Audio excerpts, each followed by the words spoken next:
Fired and forgotten. I had one last move. What I did blew their minds and broke their system, and then I was tangled in a mess of cables when I heard my name called out. Not with excitement or pride, but with the cold indifference of someone ticking a box on a checklist. Maya, said Carl, the operations manager, his voice dull and lifeless like he was reading off spoiled inventory instead of the final team list during our Monday status meeting. For 4 years, I had sacrificed weekends, worked through endless nights debugging code, and kept this project barely afloat through sheer determination, endless cups of black coffee, and an endless string of miracles that no one else seemed to notice or appreciate. Yet here I was, sitting quietly as if I was nothing more than a forgotten note in the footnotes of the company's grand finale. That was the moment the truth hit me. I wasn't a valued member of this team. I was disposable, someone they planned to burn out and discard the second I stopped producing. I hadn't started this job with dreams of glory or public praise. I began because I believed in the project itself, a sophisticated, scalable logistics automation system built from the ground up, designed to revolutionize warehouses across the country. What I hadn't expected was how eager the corporate suits would be to steal my creation and present it as their own triumph. They craved the headlines, basked in the praise from clients, but they never cared about the person who built it all. As Carl droned on about cost-cutting and efficiencies, my so-called boss, Dean, the kind of man who measured leadership by how smug he looked in LinkedIn photos, leaned back in his chair, already distracted by the next deal on his calendar. I caught his eye as I packed up my things, and he gave me that look. You know the one, the kind that says, "Don't get comfortable here." 2 days later, I received the official notice. No private meeting, no handshake, just a cold calendar invite titled Transition Discussion. Dean didn't even blink when he said it. Time to cut the dead weight. He delivered the news with the same casual smirk someone might give when telling you the coffee machine was broken, as if my 4 years of blood, sweat, and sleepless nights were nothing more than a rounding error on his spreadsheet.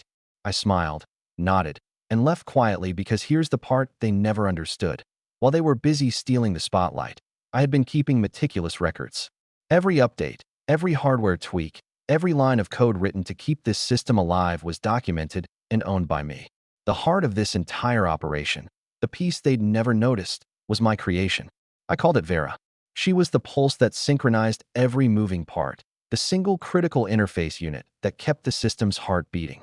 I had introduced Vera discreetly during the second phase when the company's vendor equipment kept overheating and crashing under load. I assured them it was just a temporary fix. They didn't care as long as the charts looked good when the clients came to review. Nobody ever asked where Vera came from. They never logged her existence or registered her rights. The company didn't know that this module was my invention, protected by patents and licenses under my own company's name. While they saw only a black box labeled internal innovation, I knew the truth. Their entire nationwide logistics rollout was riding on a piece of hardware that belonged entirely to me. I didn't say a word that day. I didn't brag or threaten.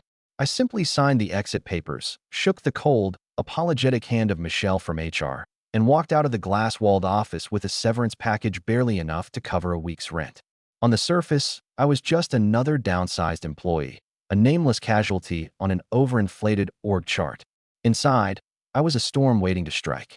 Vera wasn't just some forgotten controller. She was leverage.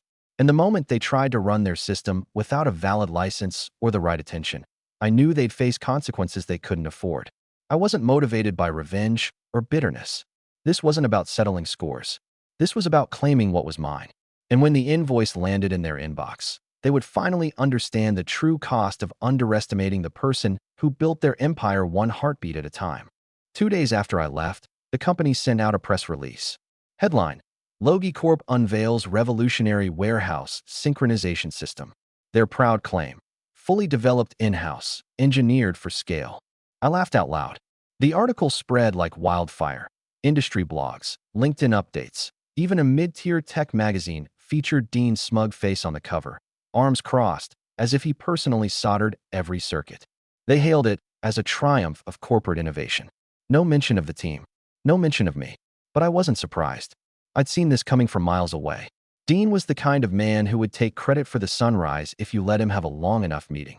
He loved optics.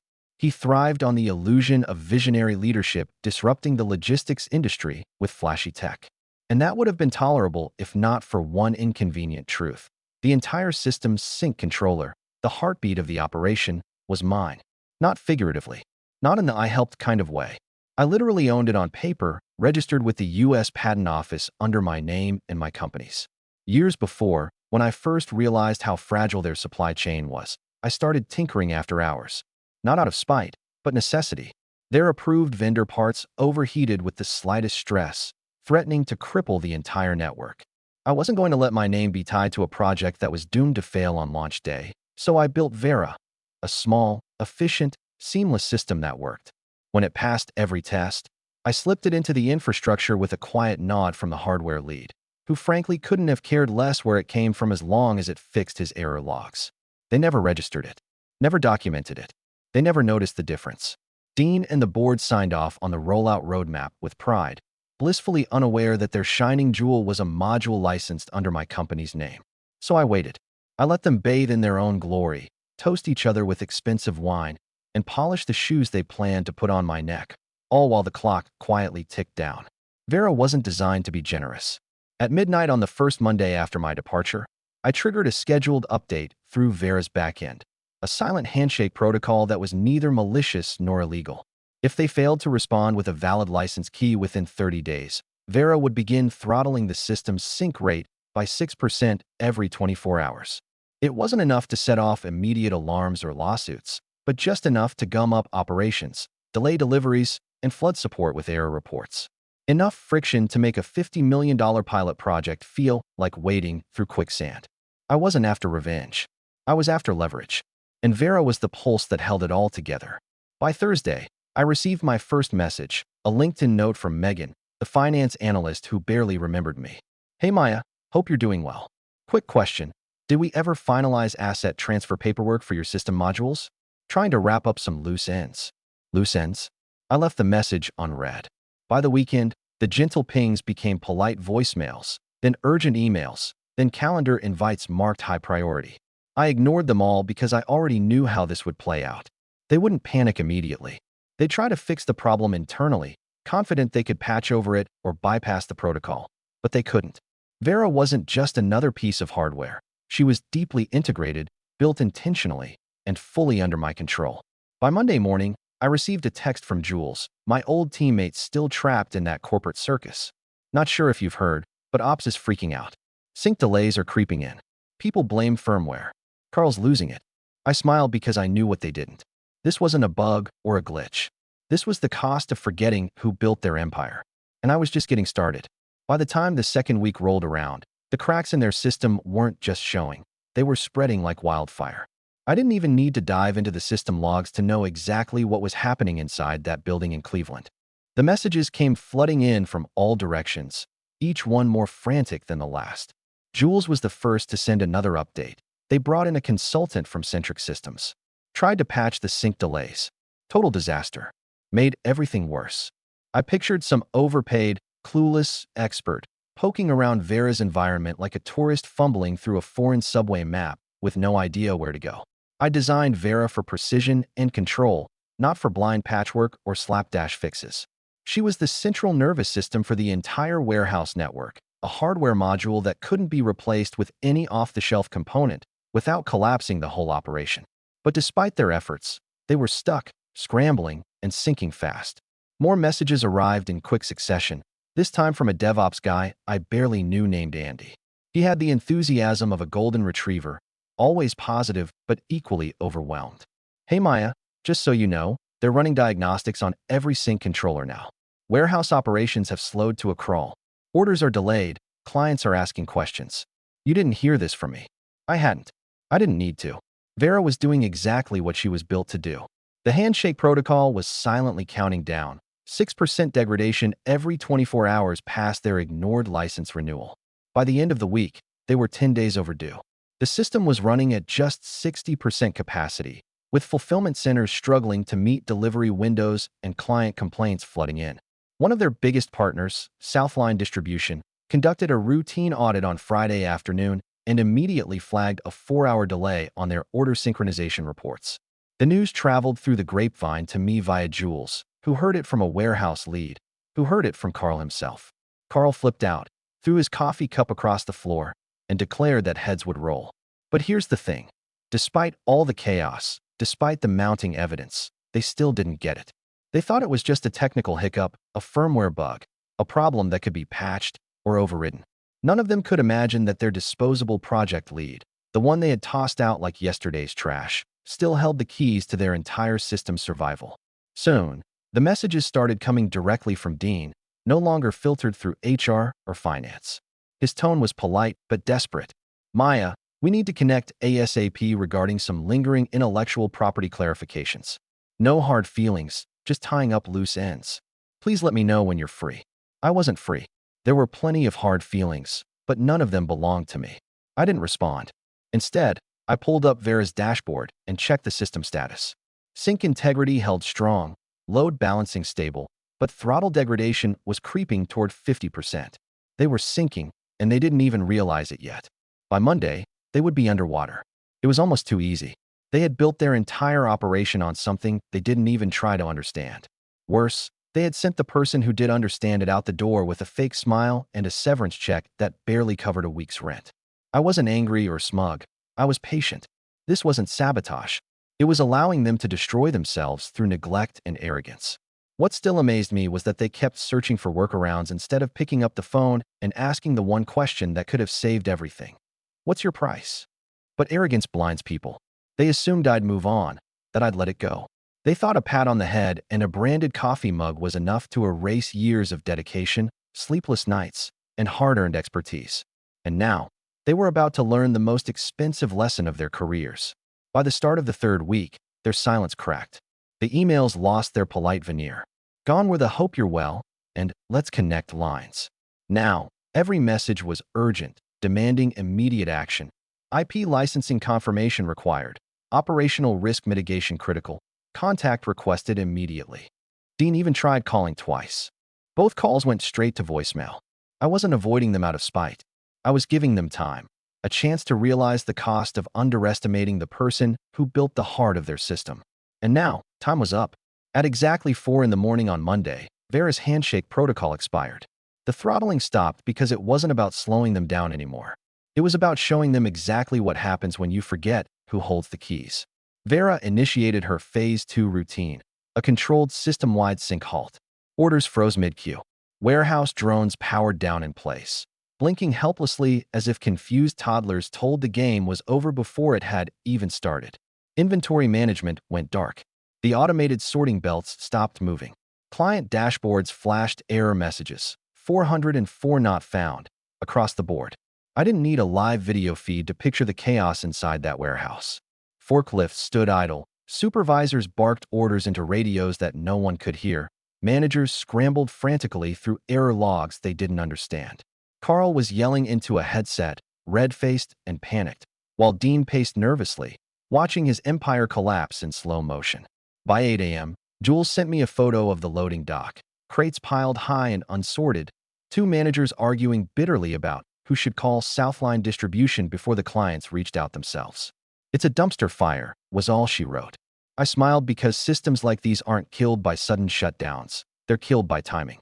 Southline's vice president of supply chain was scheduled for an on-site audit that very morning, known for ruthlessly cutting contracts over even the smallest delays. Dean must have known it too, because at exactly 9:13 a.m., my phone buzzed again. This time, it wasn't an email, it was a text message. "Maya, we need to talk. Please." No corporate doublespeak, no veiled threats or empty compliments. Just two words that carried everything they hadn't said before. "Please talk." But I wasn't ready. Not yet. Because they still thought this was negotiable. I opened Vera's command interface and scrolled through the logs one last time. Everything was running exactly as designed. The system wasn't broken. It wasn't hacked. It wasn't sabotaged. It was perfectly compliant, with the licensing terms they never bothered to read, with the intellectual property agreement they never signed, and with the rightful owner, me. If they wanted Vera to wake up, they would have to accept the reality they had spent years denying. I wasn't just a project lead. I wasn't a tech grunt or a former employee. I was the system's owner, their silent partner. By noon, Dean sent one final message: "Name your price." I stared at those words for a long moment. Let them sink in. This wasn't revenge or personal.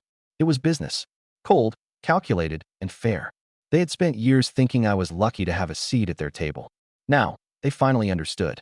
I wasn't fighting for a seat. I owned the damn table. And the bill for forgetting that had just come due. Dean's message sat in my inbox like a challenge, daring me to name my price and end the nightmare he had helped create. I stared at it for a long time, letting the weight of those words settle deep before I crafted my response.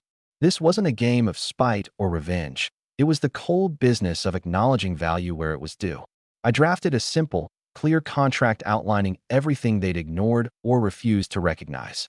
The licensing fee would be $52,000 per month, non-negotiable, paid quarterly in advance.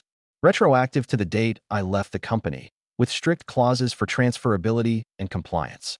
Most importantly, failure to comply within 48 hours would result in permanent system lockout and deactivation of all operational sync functions. I signed it as CEO of Vera Systems and sent it back without apology or explanation. By the next morning, I already had a reply, not from Dean, but from Meredith, their general counsel. Her email was layered in legalese, polite on the surface, but dripping with desperation beneath.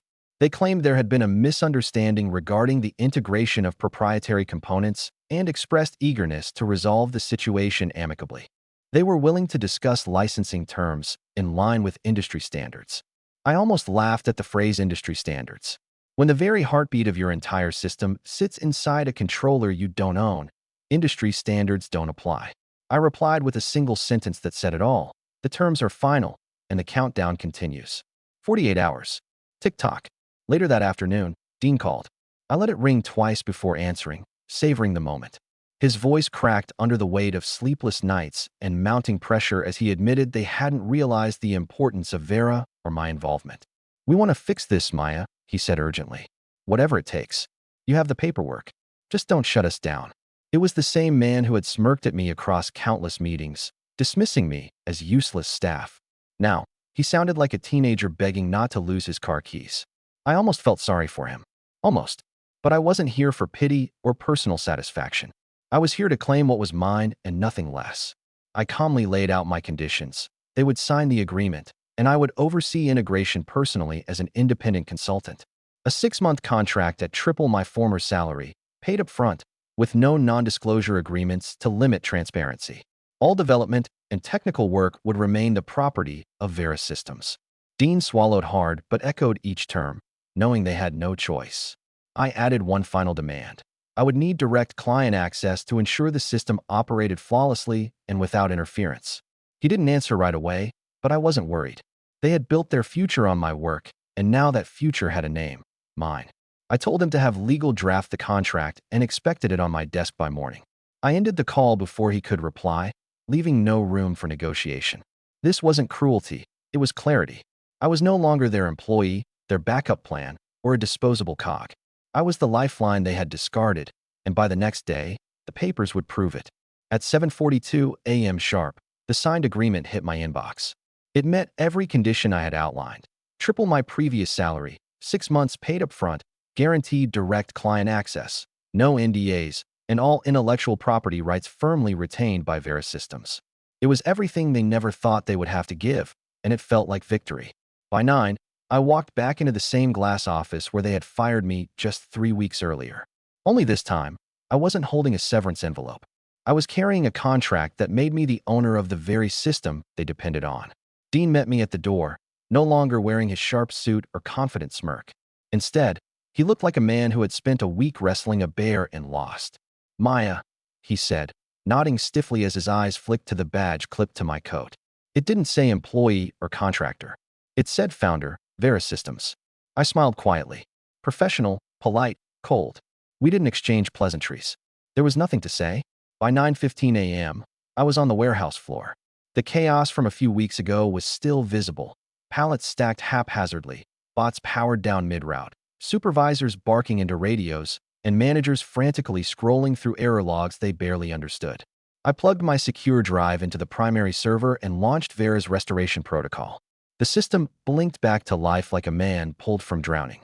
Sync integrity soared to 99.8%. Operational flow normalized within 90 seconds. The floor seemed to exhale collectively. I didn't say a word. The results spoke louder than any speech ever could. Dean hovered behind me, waiting for some grand moment or admission that he had been right all along. I gave him nothing. No smug, I told you so. No satisfaction. Because I wasn't here for ego. I was here to rebuild what they had nearly destroyed. At 11, I called a team meeting. Managers, engineers, operators, all gathered around as I stood in front of them not as a former employee or a contractor, but as a partner. I'm not here to patch your mistakes or play hero, I told them evenly. I'm here to make sure this system works, for your clients and for every single person on this floor who has been left holding the bag when leadership failed. The room fell silent, but I saw nods from Jules, Andy, and a few others, faces I recognized from years of late nights and early mornings. They understood. They had been the gears turning in the shadows while people like Dean strutted on stage. Now, someone who truly understood the weight of their work stood beside them.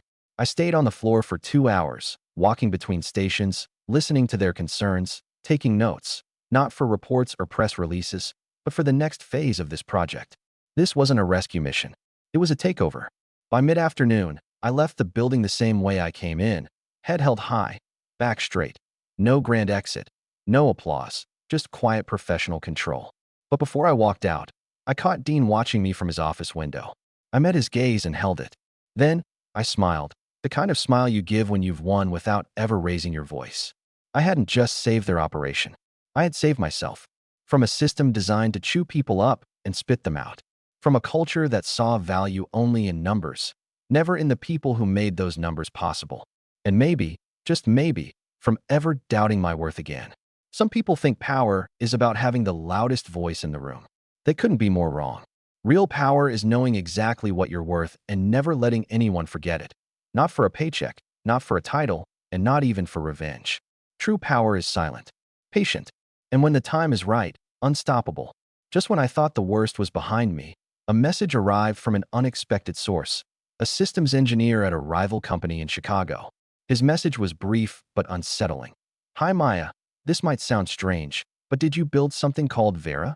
I froze, heart pounding. The Chicago firm was experiencing strange, eerily familiar throttle patterns in their sync systems. The same slow, deliberate degradation I had embedded in Vera's fallback protocol. But I never deployed Vera outside of my old company. How was this possible? The answer came when I dug into the logs they sent over.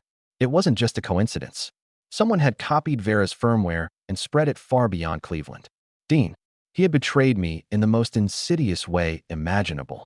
While I was locked out of the system, he was selling early access to modified versions of Vera to other firms, raking in side deals to keep his shaky capital afloat.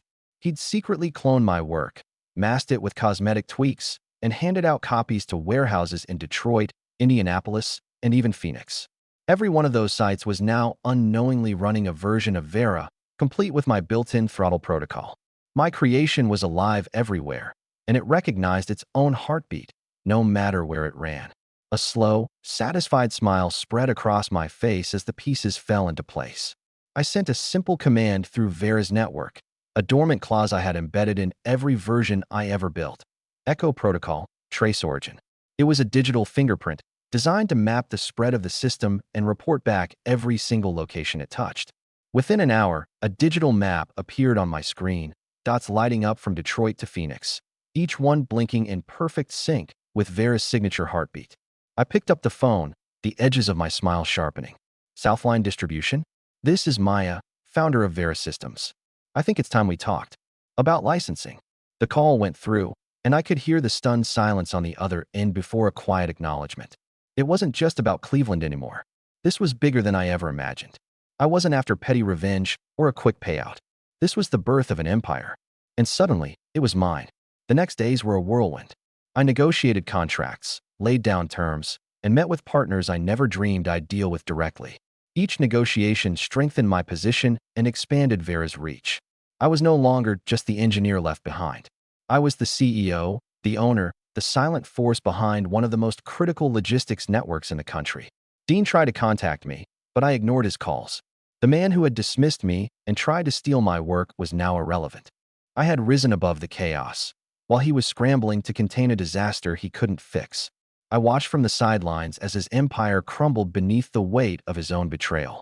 Yet, the real power wasn't in the contracts or the legal victories. It was in the quiet control I held over the pulse of thousands of warehouses, the invisible hand guiding the flow of millions of goods every day. I had turned my years of frustration and hard work into something unstoppable. Vera was no longer just a system. She was a movement. Late one evening, as I reviewed expansion proposals and licensing reports, a new message appeared from an unknown number. The text was short but chilling. Vera isn't just software. She learns. She adapts. She remembers. I paused, feeling the weight of those words settle over me. My creation was evolving in ways I hadn't fully anticipated. She was no longer just a tool. She was becoming something more, a silent guardian and a relentless force in a world that had tried to discard me. For the first time, I understood that real power isn't just about control or contracts. It's about creation, about building something that lasts long after the person who made it has walked away. Vera was my legacy, and no one, not Dean, not the company, not anyone, could ever take that from me. I closed my laptop, leaned back in my chair, and let out a slow breath. The fight had changed, and so had I. The future was uncertain, yes. But for the first time in years, I felt ready. Ready to face whatever came next with the calm certainty that comes from knowing exactly who you are and what you've built. The empire was mine now, and it was only just beginning. Just when I thought I had seen every twist this journey would throw at me, the unexpected happened. One chilly morning, an email arrived that sent a chill down my spine. The sender was anonymous, the message cryptic. Maya, they're coming for Vera. At first, I thought it was a prank or some over-caffeinated competitor trying to intimidate me. But as I dug deeper, I realized the truth was far more unsettling. A powerful consortium of logistics giants was quietly coordinating efforts to neutralize Vera. They feared what she represented, a system no one controlled but me. The very pulse of the industry was threatening to be cut off, and they weren't willing to let that happen without a fight. The weeks that followed felt like walking a tightrope over a chasm. I fortified Vera's code, added layers of encryption, and deployed countermeasures to detect tampering. Every day, I found new attempts to infiltrate the network, sabotage the system, or hijack the control protocols. These weren't amateurs. This was a well-funded, coordinated attack. Yet Vera held strong, adapting and evolving faster than they could react. The pulse kept beating, a silent rhythm that refused to be silenced. I became consumed by the battle, barely sleeping, my mind racing with every new threat and every counterattack. Then came the day I least expected, a knock on my door in the middle of the night. I opened it to find a man in a sharp suit, eyes cold and calculating. Maya, he said calmly, we need to talk about Vera. For everyone's sake. The air shifted instantly. This was no longer just business. It was something much darker. He was a representative of the consortium, sent to negotiate terms I hadn't even imagined. He offered power, prestige, and a place at the table. If I agreed to relinquish control of Vera, to make her a tool for the industry, not my weapon. His words were smooth, but I saw the steel beneath. I listened carefully, weighing my options while Vera's network hummed quietly in the background. Giving up control meant betraying everything I had fought for. The years of sacrifice, the nights of doubt, the relentless pursuit of ownership and respect.